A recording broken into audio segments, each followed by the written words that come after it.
তাহলে কি 15ই আগস্ট জিদ্দা আমাদের ধামাকা দিতে আসছে? কেউ বলে বিপ্লবী, কেউ বলে ডাকাতের ফার্স্ট লুক নিয়ে। কি বলো জিতিয়ান্স? হাই এভরিওয়ান, আমি রূপম। চলে এলাম নতুন ভিডিও নিয়ে। বন্ধুরা, জিদ্দার যখনই কিছু আপডেট আসে না, খুব এক্সাইটেড হই। কারণ সত্যি কথা বলতে মানুষটার তো মানে সেরকম আপডেট আমরা পাই না, আর সামনেও খুব একটা দেখা যায় না। বাট খুব ভালো লাগলো, অনেক দিন পর জিদ্দা আবার দেখা দিয়েছে। মানে জিদ্দা লন্ডন থেকে অবশ্যই এখন ফিরে এসছে, এবং তোমরা সকলে জানো রাইহান রাফির সঙ্গে লায়নের meeting already complete. Look test হয়েছে লায়নের। এবার ব্যাপারটা হচ্ছে, এই যে আজকে জিদ্দা নন্দী মুভিজের অফিসে যে লুকটা নিয়ে ধরা দিল, এই লুকটা আমরা সবাই পরিচিত। খাকিদি বেঙ্গল চ্যাপ্টারে আমরা সেম লুকটাই দেখতে পেয়েছিলাম, জাস্ট গো, দাড়ি নেই। এবার কেউ বলে বিপ্লবী, কেউ বলে ডাকাত, এই সিনেমাটার মধ্যেও এইরকমই এক্স্যাক্ট একটা লুক থাকবে। আবার রাইহান রাফির সঙ্গে যেই সিনেমা লায়ন, সেখানেও রাইহান রাফি অনেকগুলো লুক দেবে জিদ্দাকে। একটা লুক শুধুমাত্র রিজেক্ট হয়েছে, বাকি কিন্তু অনেকগুলো লুক টেস্ট হয়ে গেছে। এবার এক্স্যাক্ট এই লুকটা লায়নের নাকি কেউ বলে বিপ্লবী, কেউ বলে ডাকাতে, এটা আমরা কেউ জানি না। বাট আমার মন বলছে জিদ্দাকে এতদিন পরে একটা নতুন লুকে দেখতে পেলাম তো আমার মন বলছে কেউ বলে বিপ্লবী, কেউ বলে ডাকাত, যেহেতু একটা স্বাধীনতা সংগ্রামী নিয়ে গল্প, মানে বিপ্লবী ডাকাত দুটোই জড়িত। আবার সে একজন প্রযোজকও ছিল, অনন্ত সিংহ। তো আমার মন বলছে 15ই আগস্ট তো বস খেলা হবে। 15ই আগস্ট জিদ্দা আমাদের কিছু একটা ধামাকা দেবে।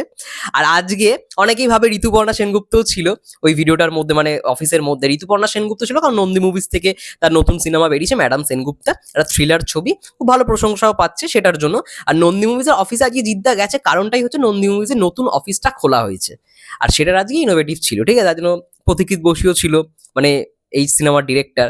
জিদ্দাও ছিল, তার সঙ্গে সঙ্গে ঋতুপর্ণা সেনগুপ্ত, তার থেকে শুরু করে তারপর আরো অনেকে, সায়ন্তন ঘোষাল ছিল, তারপরে আরো অনেকে অনেকে, মানে সুব্রত দত্ত থেকে শুরু করে অনেকে দেখলাম ছিল, সেখানে উপস্থিত ছিল। ভালো লাগলো জিদ্দাকে অনেকদিন পর এরকম একটা লুক দেখে, ঠিক আছে। আমার মন বলছে যে কেউ বলে বিপ্লবী, কেউ বলে ডাকাতের 15ই আগস্ট কিছু একটা আসতে চলেছে। এবং পরবর্তী যদি মানে সমস্ত কিছু ঠিক থাকে, তাহলে পরবর্তী 15ই আগস্টে হয়তো সিনেমাটা রিলিজ পাবে, এমনটাই কিন্তু পথিকৃৎ বসু জানিয়েছে। এবার দেখা যাক কবে কি হয়। বাট আমার মন বলছে কিছু তো একটা ভাই লুক টেস্ট হচ্ছে। জিদ্দা তো ভাই ধামাকা দেবে বলে একটা তো কিছু প্ল্যান করছে, না হলে হঠাৎ করে জিদ্দা দাড়ি ফাড়ি কেটে ফেললো, ব্যাপার কি? তাহলে কি জিদ্দাকে দিয়ে কোনো লুক টেস্ট করানো হয়েছে? সেটা কি কেউ বলে বিপ্লবী, কেউ বলে ডাকাতের জন্য, নাকি লায়নের জন্য? এটা নিয়েই কনফিউশন চলছে। আমার মন বলছে এটা কেউ বলে বিপ্লবী, কেউ বলে ডাকাতেরই একটা লুক জাস্ট সেট করা হয়েছে 15ই আগস্টের জন্য। লায়ন তো এখন শুট হচ্ছে না, লায়ন নিয়ে অনেক এখনো প্রি প্রোডাকশন মানে বাকি, লায়নের কিন্তু প্রি প্রোডাকশনের কাজ এখনো বাকি। আবার লায়নের গানও রেকর্ডিং হয়ে গেছে। তো ভাই কনফিউশন, মানে সত্যি জিদ্দা ভাই, মানে জিদ্দা তুমি কি করছো? মানে যখন তুমি আপডেট দাও না, যখন আসে তো আসে, মানে ভরপুর দাও। এটাই তো ভালো লাগে, যার জন্যই তো মানে সত্যি কথা বলতে মানে আমরা খুব হ্যাপি হই, এই বিষয়টা নিয়ে সবসময় হ্যাপি থাকি, জিতিয়ান্সরাও খুব হ্যাপি থাকে।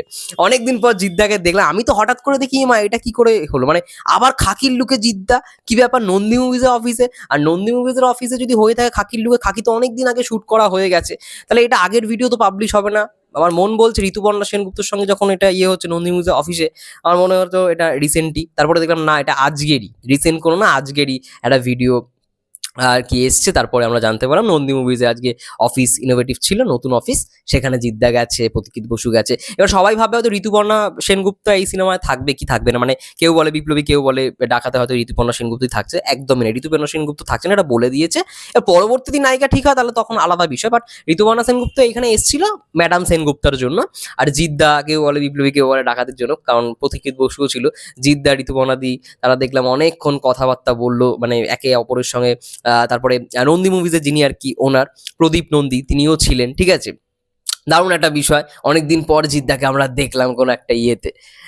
এটাই সবাই বলছে, মিডিয়া যারা যারা ছিল, মিডিয়ার পার্সন, তারাও বলছে যে মানে তোমাকে তো পাওয়াই যায় না, আবার এতদিন পর তুমি ঋতুপর্ণা সেনগুপ্ত কবে একসঙ্গে দেখতে পারবো? জিদ্দা বলে অবশ্যই ভবিষ্যতে, যেটা জিদ্দা বরাবরই বলে থাকে, ভবিষ্যতে যখন ভালো স্ক্রিপ্ট আসবে তখনই আমাদের একসঙ্গে দেখতে পাবে।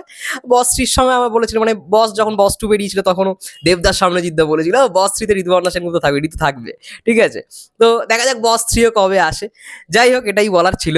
আমার মন বলছে 15ই আগস্ট তো ভাই ধামাকা হবে ভাই, জিদ্দা কিছু নিয়ে আসছে 15ই আগস্ট, মনে হয় ফার্স্ট লুক। আমার মন বলছে, কেউ বলে বিপ্লবী, কেউ বলে ডাকাতের হয়তো ফার্স্ট লুক হয়তো শুট হয়ে গেছে, সেই ফার্স্ট লুক একটা অ্যানাউন্সমেন্ট পোস্টার হয়তো তারা লঞ্চ করবে 15th of আগস্ট। আমার মন বলছে, আমি কিন্তু বলছি না একদম শিওর, এটা আবার ধরে রেখে দিও না।